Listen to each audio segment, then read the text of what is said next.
يا فرح ده يا ماما هو. نعم. اقعدي. ذاكرتي دروسك؟ لسه. لسه ليه؟ رتبت اوضتك؟ هرتبها اهو. ايوه هترتبيها امتى؟ دلوقتي امتى؟ لما الصبح بقول لك رتبي اوضتك وذاكري. ما ذاكرتيش ليه؟ هذاكر اهوت يا ماما. انت لازم تتعلمي الادب، انت لازم تتضربي عشان تتعلمي الادب. تسمعيش الكلام ليه؟ حاضر. هروح. حاضر امتى؟ يا بنتي في ايه؟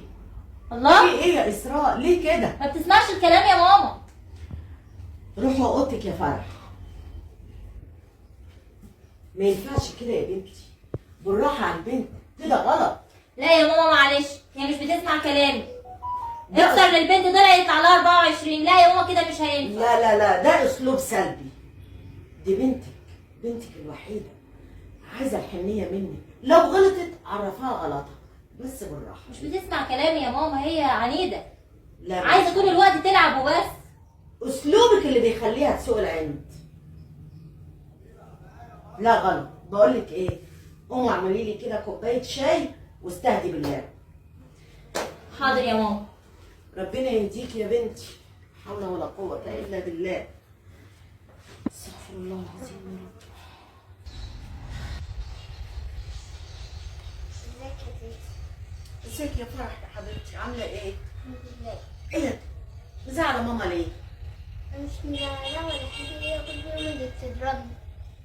يا حبيبه قلبي، انت عارفه ماما بتحبك، بس اسمعي الكلام. بس هي كل يوم ضرب فيا وانا زهقت. معلش مش عارفة اعمل ايه يا تيتي. نصيبك بقى. يا فرح بنتي، يا فرح كل ده نوم؟ فرح ايه ده؟ ده البنت سخنة. يا ماما الحقيني يا ماما.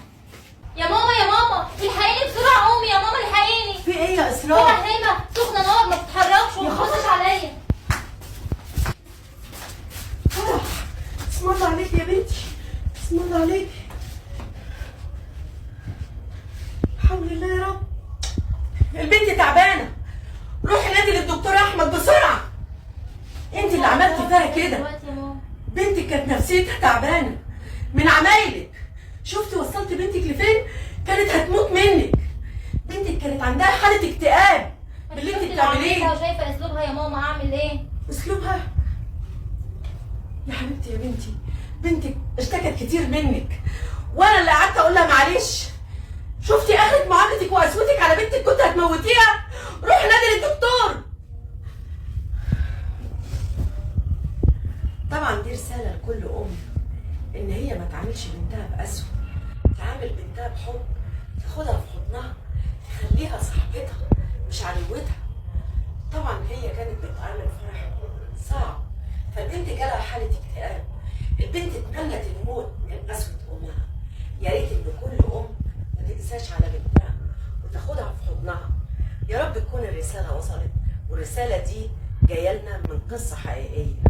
وعايزين بقى كومنتات ولايكات وشجعونا.